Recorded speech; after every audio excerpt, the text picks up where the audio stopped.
დედოფლისწყაროს მუნიციპალიტეტის მერიამ სოციალური პროგრამებისთვის ბიუჯეტი და 1.400.000 ლარი გამოყო. კონკრეტულად რა პროგრამებით ეხმარება ადგილობრივი ხელისუფლება მოსახლეობას, თემაზე ვისაუბრებთ დედოფლისწყაროს მუნიციპალიტეტის მერ ნიკოლოზ ჯანიაშვილთან. იგი გურჯაანში ჩამობრძანდა და ტელეკომპანიის სტუმარია. გამარჯობა, დიდი მადლობა რომ მონაწილეობთ ჩვენს გადაცემაში. მოგესალმებით, დიდი მადლობა თქვენ მოწვევისთვის და მივესალმები ტელეკომპანია გურჯაანის მაყურებლებს. ბატონ ნიკოლოზ, განსაკუთრებით მოთხოვნადი ახალშობილთა ოჯახების დახმარების პროგრამა, როგორ ზრუნავთ მუნიციპალიტეტში დემოგრაფიული პრობლემის გადაჭრაზე? კი ბატონო, გეთანხმებით, სოციალური მიმართულება ჩვენი ერთ-ერთი მთავარი მიმართულებაა და ზოგადად ქართული ოცნების ხელისუფლების მთავარი ხასიათი არის ზრუნვა ადამიანებზე და ჩვენს ადგილობრივი ხელისუფლება გამონაკლისი არ ვართ და ამ ხაზს მივყვებით და ჩვენი სოციალური პროგრამები მიმართულია იმისთვის, რომ ჩვენმა მოსახლეობამ რაც შეიძლება მეტი სარგებელი მიიღოს მერიიდან და მათ შორის ზრუნვა ახალგაზრდებზე და განსაკუთრებით ახალშობილებზე, ჩვენს პატარებზე არის ერთ-ერთი ჩვენი მთავარი პრიორიტეტი და ამის ნათელი მაგალითია ისაც, რომ საწყის ეტაპზე რაღაც მიზერული თანხები იყო ახალშობილებთან დაკავშირებით, დაბადებასთან დაკავშირებით, შემდეგ როდესაც ჩვენ ხელისუფლებაში მოვედით ქართული ოცნება ეს თანხები იმდროინდელი ბიუჯეტიდან გამომდინარე გავზარდეთ და გაიზარდა 300 ლარამდე. ბოლო წლებში უკვე მოგვეცა საშუალება, რომ ბიუჯეტის დასთან ერთად უფრო მეტი ყურადღება გამოგვეჩინა სოციალური მიმართულებით და მათ შორის ახალშობილებზეც აისახა ეს მომენტი და ჩვენი დაფინანსებაც გაიზარდა. პირველი შვილის შემთხვევაში გვაქვს 500 ლარი, მეორე შვილის შეძენის შემთხვევაში 700 ლარი, მესამე და მომდევნო შვილის შემთხვევაში გვაქვს 1000 ლარი. ეხლა მე ძალიან ამაყი ვარ და მიხარია, რომ მომდევნო კვირაში უნდა ვესტუმრო ორ ოჯახს, რომელსაც შეეძინათ მეოთხე შვილები და გარდა იმისა, რომ ამ თანხას გადავცემთ, გვინდა რომ ჩემი სტუმრობით და მცირედი საჩუქარით ეს ყურადღებაც გამოვხატოთ და მიულოცოთ ამ ოჯახს ბედნიერება, იმიტომ რომ ჩვენი მოქალაქეების გამრავლება თითოეული ჩვენთაგანისთვის მართლაც ბედნიერების მომტანია და ვცდილობთ, რომ მაქსიმალურად ხელი შევუწყოთ ამ მიმართულებით, ოღონდ ეს მხოლოდ ახალდაბადებულებს არ ეხებათ, ასევე მრავალშვილიანი ოჯახებისთვის ჩვენ რამოდენიმე წლის წინ მივიღეთ სასკოლო მზაობის პროგრამა, როდესაც სკოლაში მისვლის წინ ვცდილობდით, რომ მრავალშვილიან ოჯახებზე თანხები გაგვეცა ბავშვებისთვის, სასკოლო მზაობისთვის და თავიდან ეს იყო 50 ლარი ერთ ბავშვს, ანუ 4 სულიანი ოჯახისთვის ეს იყო 200 ლარის ოდენობით. უკვე მიმდინარე წლიდან იანვრიდან ჩვენ შევძელით ის, რომ ეს თანხები გაგვეოთხმაგებინა და უკვე ერთ ბავშვზე ნაცვლად 50 ლარისა გამოყოფილი არის 200 ლარი, შესაბამისად 4 სულიანი 4 ბავშვიანი ოჯახისთვის ეს არის 800 ლარი, რომელიც უკვე სხვა ცენტრალური ხელისუფლების თუ ადგილობრივი ხელისუფლების პროგრამებთან ერთად დამეთანხმებით, რომ უკვე ხელშესახები დახმარება იქნება ამ მრავალშვილიანი ოჯახებისთვის. გარდა ამისა, მრავალშვილიან ოჯახებზე ჩვენ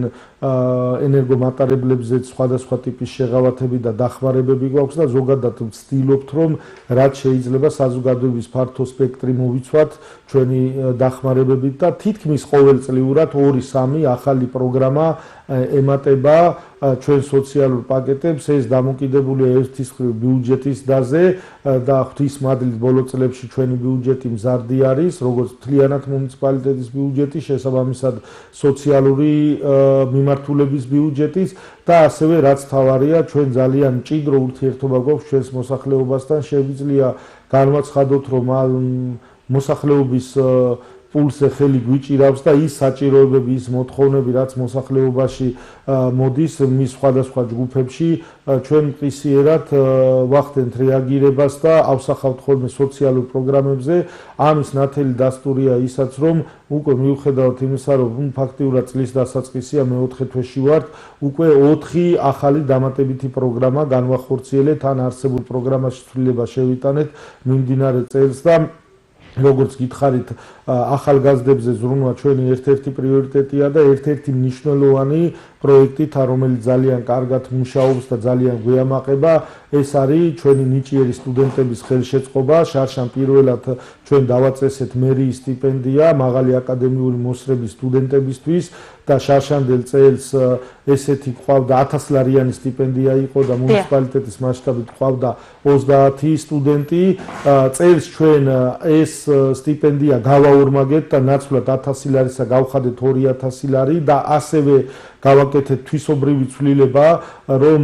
ყოფილიყო არა მთლიანი სასწავლო წლის შედეგზე დამოკიდებული, არამედ პირველი სემესტრის დადებითი მაღალი აკადემიური მოსწრების შემთხვევაში 1000 ლარს გავცემთ, მეორე სემესტრის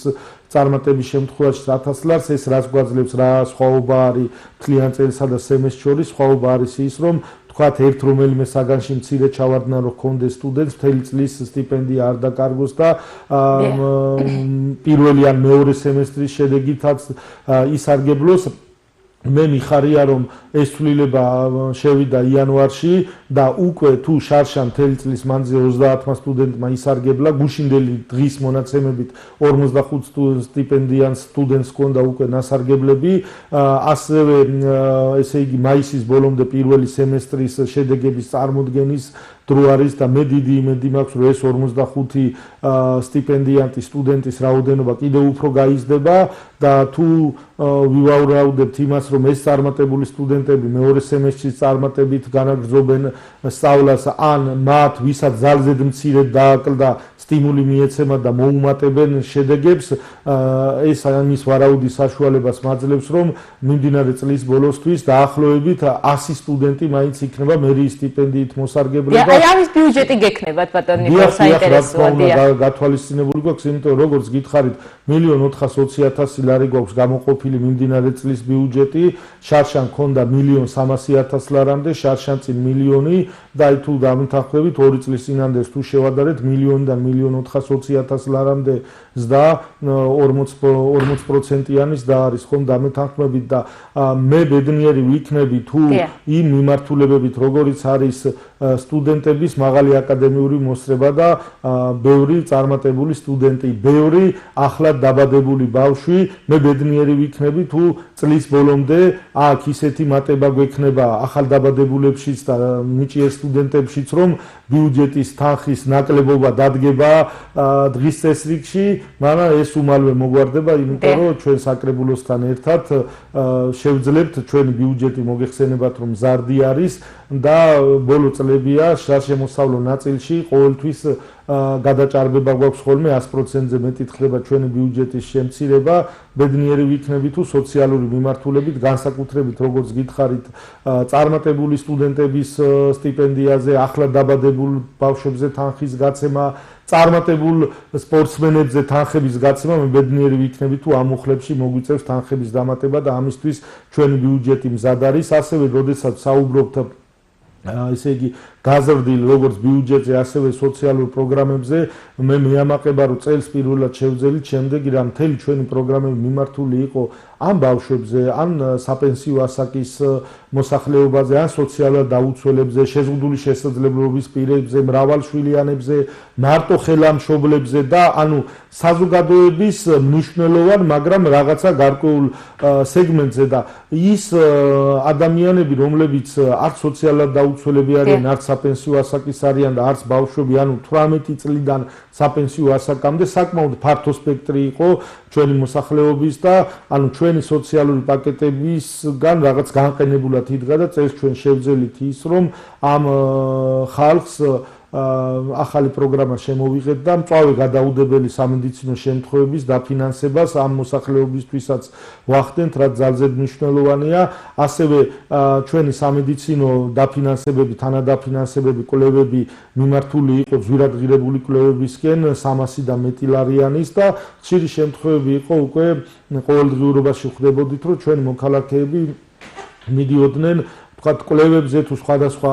მცირეფასიან სამედიცინო მომსახურების მისაღებად, манипуляციების მისაღებად, რომელიც არ აღემატება 300 ლარს და ნუ შეიძლება იყოს 50 ლარი, 80 ლარი, 100 ლარი, მაგრამ ეს რამოდენიმე უწევდეს ადამიანებს და ჯამში გროვდებოდეს 500-600 ლარი და აქამდე ასე მცირეფასიან სამედიცინო კვლევებსა თუ манипуляციის დაფინანსებაზე ჩვენ მოკლებული ვიყავით შესაძლებლობას, მაგრამ აქაც ცვლილება შევიტანეთ და თუ ასე მცირეფასიანი სამედიცინო კვლევები და ჩარევები აღემატება ჯამში 300 ლარს, ამის დაფინანსებაში შევდივართ და საკმაოდ ფართო სპექტრს ჩვენი მოსახლეობისას საშუალება აქვს, რომ ეს დაფინანსება მიიღონ. ასევე მნიშვნელოვანი არის, რომ გავზარდეთ სპეციალური საჭიროების მქონე ბავშვიანი ოჯახების დახმარება და აქ სიახლეები შემოვიდა იმ მხრივ, რომ სპეციალური მუნიციპალური კომისია, სადაც როგორც მერიის სოციალური სამსახურის თანამშრომლები, ასევე საკრებულოს წევრებიც შედიან, ასე სპეციალური საჭიროების ბავშვიანი ოჯახების ესე იგი სიტუაციას სწავლობენ, მათ საჭიროებებს შეისწავლიან და ჩვენ საშუალება გვექნება, რომ სხვადასხვა ტექნიკითა თუ საოჯახო საჭიროება დაუკმაყოფილოთ, ავეჯი შეუძინოთ, რომელიც ბავშვის განვითარებისთვის და მის საუკეთესო ინტერესების დაცვისთვის იქნება საჭირო და მე ვიმედოვნებ, რომ ჩვენი ეს გაზრდილი სოციალური პაკეტები ასევე სიახლე ქონდა ის, რომ ხანძრი დაზარალებული ოჯახებისთვის ჩვენ აქამდე ქონდა, რომ ხანძარი იქნებოდა თუ სხვა სტიქიური უბედურება დაზარალებულ ოჯახებს თავაზობდით ქირით გაყვანას, ახლაც რა თქმა უნდა ეს ქირის გაყვანა ძალაშია, მაგრამ შემოვიდა ფულადი დახმარების, ერთჯერადი დახმარების კომპონენტი, ეს შეიძლება არ იყოს ძალიან დიდი თანხა, 5000 ლარზე არის საუბარი, მაგრამ ალბათ დამეთანხმებიან ჩვენი მაყურებლები, რომ 0-დან 5000 ლარამდე ნამდვილად წინ გადადგმული ნაბიჯია და პირველადი აუცილებლობის დაკმაყოფილებაში მაინც დაეხმარება ჩვენს ოჯახებს და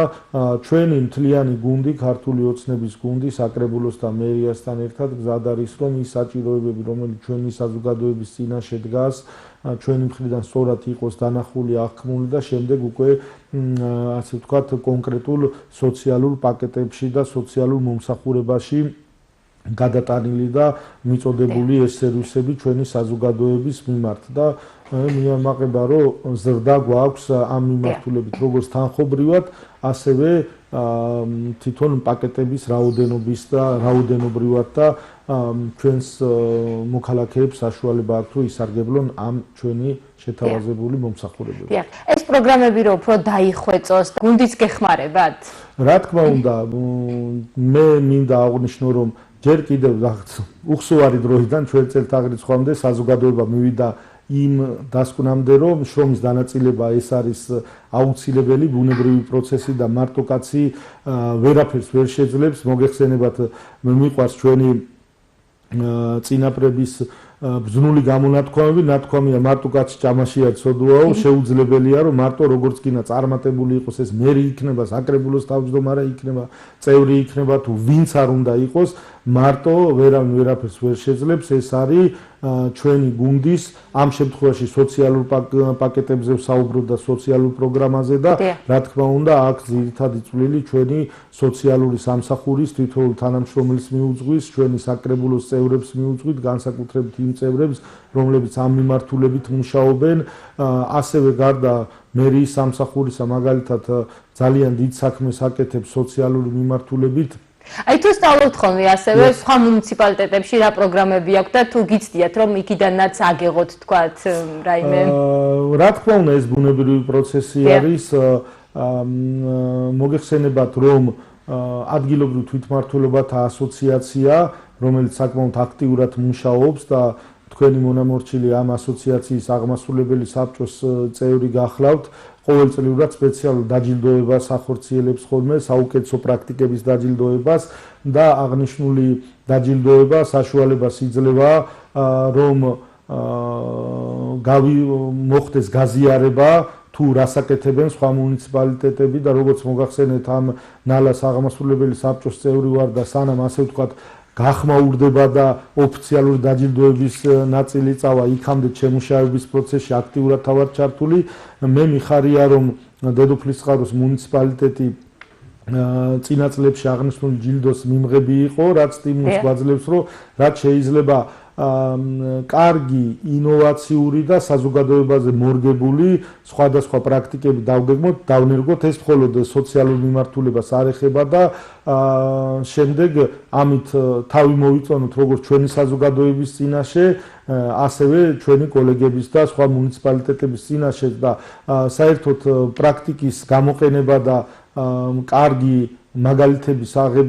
აღების გარეშე განვითარება შეუძლებელია და ჩვენ უნდა შეგწევდეს ძალა იმისა, რომ სხვისი წარმატებებიც ვაღიაროთ, გულით მიულოცოთ და მე შეიძლება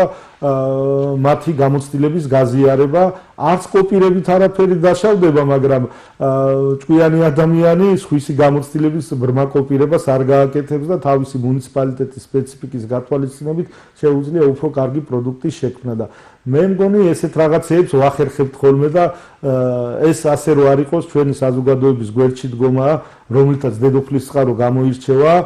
ჩვენი მოქალაქეები, მერია, საკრებულო, ამ მრჩევლები ერთმუშტად ვართ შეკრული და ეს მათი მხრიდან, მათი გვერდში დგომა 4 წელიწადში ერთხელ არჩევნებზე მხარდაჭერაში გამოიხატება და დანარჩენი 4 წელი ჩვენი მხრიდან საზოგადოების სასარგებლო შრომაში და მათთან ერთად სწორ დაგეგმაში, რომ როგორ უნდა მოხდეს ჩვენი დედოფლის წყაროს გაკეთილშობილება, გაუმჯობესება, ისეთი გარემოს შექმნა, რომ კომფორტულად იგრძნოს თავი საზოგადოების ყველა წარმომადგენელმა, ყველა ასაკობრივმა ჯგუფმა, რომ ბავშვებზეც ვიზრუნოთ, მოხუცებზეც ვიზრუნოთ, შუახნის ხალხზეც ვიზრუნოთ და რომ ჩვენი საცხოვრებელი გარემო, ჩვენი მუნიციპალიტეტი, ჩვენი ქალაქები თუ სოფლები იყოს ისეთი კომფორტული, რომ არ ჩნდებოდეს სურვილი და ცდუნება იმისა, რომ მოხდეს სხვაგან წასვლა, იმიტომ რომ ჩვენაირი ლამაზი სამშობლო და ჩვენაირი ლამაზი მუნიციპალიტეტი მე შემიძლია როგორც დედოფლის წყაროა გულწრფელად თქვა, რომ სხვაგან არ არის.